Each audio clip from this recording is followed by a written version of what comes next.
সম্মানিত সুধী, টেকনাফ তেতুলিয়া রূপসা পাতরিয়া থেকে আগত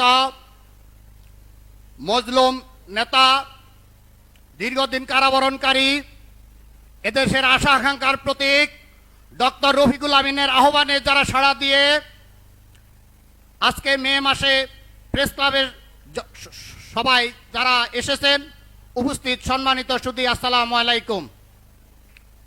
আজকের বিষয়বস্তু দুইটি। একটি বিষয়বস্তু যারা 24-এর গণ অভ্যুত্থানে অবদান রেখেছেন এবং প্রত্যাশা। আমাদের প্রত্যাশা শুরু হয়েছে সেই 1947 সাল থেকে। 1947, 1952, 1969, 90, 2006 এবং 24। কিন্তু এদেশের কৃষক, শ্রমিক, মেহনতি জনতা, যাদেরকে আমরা বাংলাদেশের আম জনতা বলে থাকি, তাদের অধিকার এদেশে কখনো প্রতিষ্ঠিত হয়নি। তাদেরকে বন্ধক দিয়ে এদেশের রাজনীতিবিদেরা বিভিন্ন বিদেশ থেকে বিভিন্ন জিনিস ইম্পোর্ট করেন এবং ঋণ আনেন। কিন্তু এদেশের মানুষের অধিকার এই 54 বছরও প্রতিষ্ঠিত হয়নি এবং হবে কিনা সন্দেহ আছে। তার ফলশ্রুতিতে এদেশ স্বাধীন হয়েছে। এই মে দিবস, শ্রমিক দিবস, যারা আন্দোলন সংগ্রাম করেছেন তার সাথে কাঁধে কাঁধ মিলিয়ে যোগ হয়েছে প্রবাসী শ্রমিকেরা। এবং যখন ন্যায্যতার অধিকারের জন্য এদেশের মানুষ সংগ্রাম করে, এদেশের মানুষ যখন তার অধিকারের জন্য রাস্তায় নেমে আসে, তখন কারা সংগ্রাম করে? এদেশের প্রান্তিক মানুষ। অথচ এদেশের আন্দোলন সংগ্রাম জীবন দেয় এদেশের সাধারণ মানুষ, আর ক্ষমতা যায় এদেশের এলিট মাস্তানেরা এবং সুবিধাভোগীরা।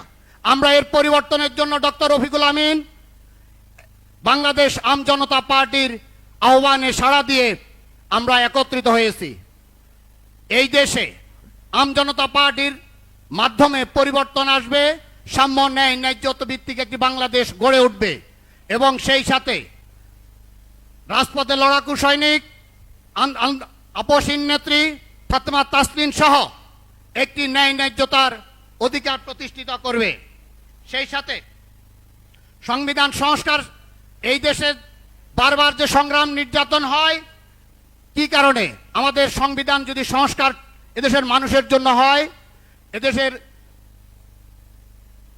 যদি 7টি সংস্কার, আমরা বারবার বলতেছি, সংবিধান সংস্কার, বিচার বিভাগের সংস্কার, পুলিশের সংস্কার, স্থানীয় সরকার সংস্কার সহ এ সকল সংস্কার কমিশনে যদি কৃষক শ্রমিকদের সংস্কার কমিশন করা হয়, তাহলে দেশের মানুষ লাভবান হবে এবং সেই সাথে ডক্টর রফিকুল আমিন এবং ফাতেমা তাসলিনের মাধ্যমে ন্যায় ন্যায্যতা ভিত্তিক একটি বাংলাদেশ কায়েম হবে এবং সংবিধান সংস্কার সভার নির্বাচন আগে বাংলাদেশ আম জনতা পার্টির অধিকার এবং আম জনতার মানুষের অধিকার নিশ্চিত হবে। এই আশাবাদ ব্যক্ত রেখে সবাইকে সালাম জানিয়ে আমি আমার বক্তব্য শেষ করছি। আসসালামু আলাইকুম।